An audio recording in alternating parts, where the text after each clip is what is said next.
De La Fuente always brings him on, and he always gets in the right area at the right times, and he always gets chances. Yeah. It's like Marino, as Craig said before. Ferran Torres might not need extra time.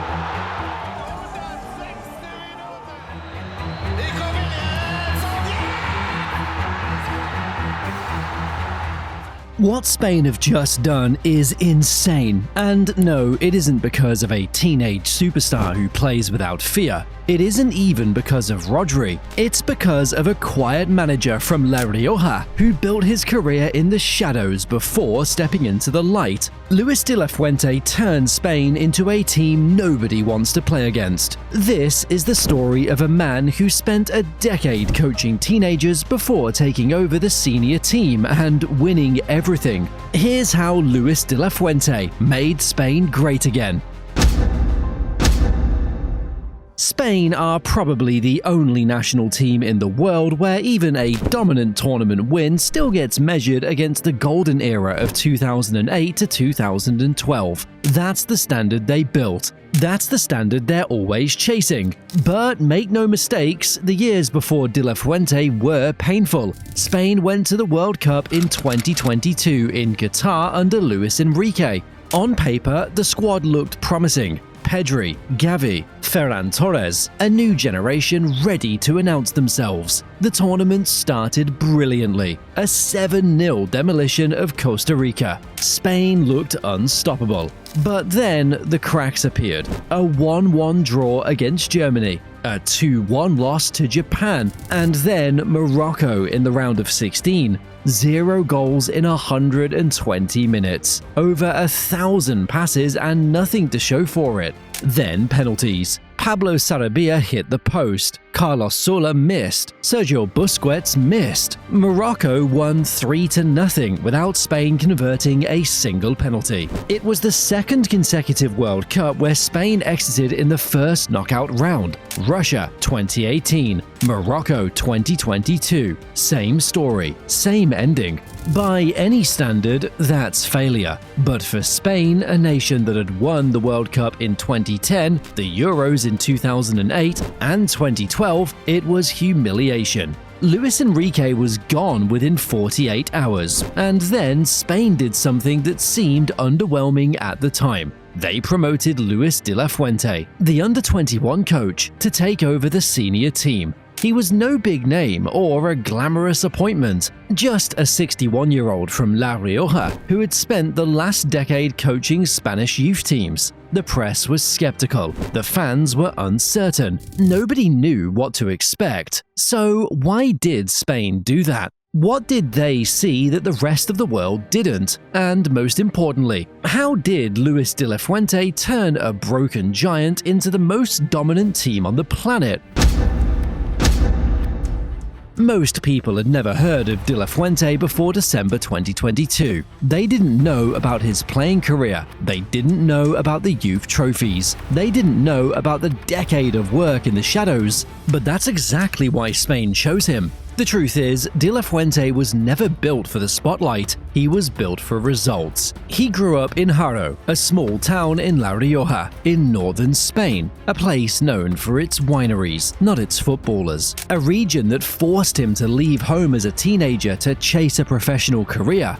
He joined Athletic Bilbao's youth academy and spent most of his playing career as a left-back, reliable, intelligent, tactically disciplined. At Athletic, he was part of one of the most successful periods in the club's history, back-to-back La Liga titles in 1983 and 1984, a Copa del Rey in 1984, a domestic double that remains one of the last great achievements of Basque football. He made 254 La Liga appearances across 13 seasons. At Athletic, Sevilla and Alaves, not a superstar, not a flashy player, just someone who understood his role and executed it perfectly. And that mentality didn't disappear when he retired. After hanging up his boots, De La Fuente started coaching at the grassroots level. Portugalete, Arara, small clubs where nobody was watching. Then came Sevilla's youth academy, and this is where his reputation was truly built. Between 2001 and 2005, De La Fuente coached Sevilla's youth teams. Among his players, Sergio Ramos and Jesus Navas, two future World Cup winners. He returned to Bilbao to coach their youth sides and reserve team.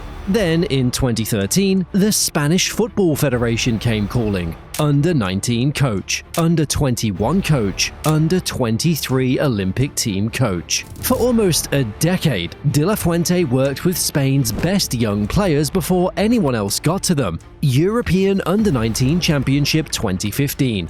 Winners. European Under-21 Championship 2019. Winners. Tokyo Olympics 2021. Silver medal, losing to Brazil in the final.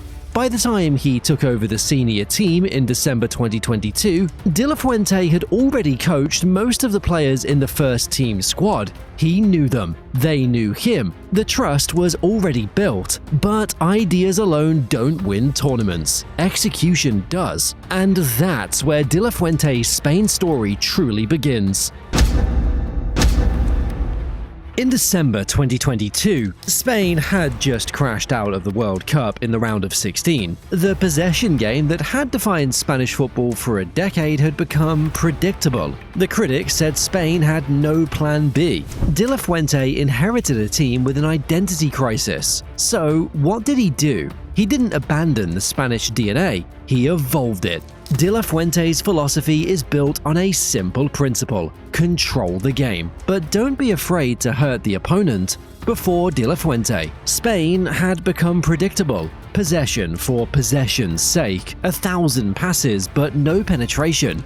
Beautiful football that couldn't win knockout games. Under De La Fuente, they became something different entirely. They still dominate the ball, they still control tempo, but now they also have speed, they have directness, they have players who can hurt you in transition. If you watch Spain at this World Cup, you notice something instantly. They don't just pass, they attack. They don't just keep the ball, they create chances. They score goals. The foundation is still possession, but the purpose has changed. Put simply, Spain's system is built on two things: defensive solidity and attacking speed. In defense, Spain are almost impossible to break down. They conceded just one goal in the World Cup. France, the most explosive attack in the tournament, couldn't create a single clear chance in the semi-final. Argentina did not have a single shot the whole game. But it's not just about what they do without the ball, because the quality of the attacking players means any transition can become a goal. Lamine Yamal, Alex Baena, Dani Olmo, Mikel Oyarzabal. 4 players who can turn possession into devastation in seconds. But here's the thing, De La Fuente didn't copy anyone. He didn't try to recreate 2010. He didn't abandon Spanish principles for something foreign. He created something uniquely his own: possession with purpose. Every player knows their role. Every transition is rehearsed. Every game plan is tailored to the opponent. It's beautiful and it's effective. And this is why their numbers at this World Cup were remarkable. Spain scored over 13 goals in 7 games. Before the final, they only conceded 1. They kept 6 clean sheets. They won 6 consecutive matches after opening with a 0-0 draw against Cape Verde. But let's be clear, this isn't just about clean sheets, it's about how they win. They dominate. They control games so completely that opponents rarely get chances to breathe. And the craziest part, Spain do it consistently, against every opponent. But a system can only take you so far. So what is Spain's secret that makes this system function so well? Spain's real secret isn't the shape or possession, it isn't even the defensive record. It's this: they have the exact players needed to make Luis De La Fuente's vision feel inevitable. Let's start with the obvious one: Lamine Yamal, the teenager who plays without fear. At 19 years old, Lamine Yamal is already one of the best wingers in the world. But what makes him perfect for De La Fuente's system isn't just his skill, it's his fearlessness. Yamal doesn't care about reputations. He doesn't care about experience. He takes on defenders, creates chances, and does things that players twice his age wouldn't attempt. De La Fuente trusted him completely. At Euro 2024, Yamal was player of the tournament at 17 years old. At this World Cup, he was just as influential. But if Yamal is the spark, Rodri is the foundation. Rodri gives Spain something no other team in the world has: total midfield control. He dictates tempo, he wins possession, he makes the difficult look simple. His Ballon d'Or in 2024 wasn't a surprise, it was a recognition of what he does every single game. Control the center of the pitch so completely that opponents can't find space to breathe. And that foundation allows the attackers to flourish. But Rodri isn't alone. Because where Rodri is control, Pedri and Olmo are creation. They find pockets of space nobody else sees. They connect defense to attack with passes that split defenses open. Olmo in particular has been sensational. His assist for Porro's goal against France was pure genius, a give and go executed at the highest level. Alex Baena gives Spain electric pace on the left. He stretches defenses, he creates chaos, he makes fullbacks terrified. And when the chances arrive, Oyarzabal finishes them. 5 goals at this World Cup, including the penalty against France in the semi-final, including the winner in the Euro 2024 final. This man scores when it matters most. And behind them all, Unai Simon has been sensational in goal. Together with this back four, these guys are the reason only 1 goal was conceded the entire tournament. But here's the craziest part. Spain are so deep that players like Ferran Torres, Yeremy Pino, and Mikel Merino are coming off the bench, which means this version of Spain, it might not even be the finished product. This World Cup, Spain were dominant, and on the face of it, Spain should have been vulnerable. A teenage winger as their most important attacker, a new system still being refined, a manager who had never coached at the highest level before 2022. But as we saw over and over, they were anything but vulnerable. Systems built on intelligence don't fail when tested, they adapt. We saw it against Portugal. Spain controlled the game and won 1-0 without ever looking troubled. We saw it against France. The most explosive attack in the tournament was shut down completely. 0 shots on target in the first half. Spain won 2-0 and made it look comfortable. Argentina couldn't even find a shot at Spain's goal in the finals. So, is this style of football sustainable? The evidence speaks for itself. Euro 2024, winners. Nations League 2023, winners. And now, what they just did in the World Cup 2026 makes it even more insane. This isn't a team that got lucky once. This is a team that keeps winning because they know exactly who they are. Because for De La Fuente, sustainability doesn't come from dominance, it comes from identity.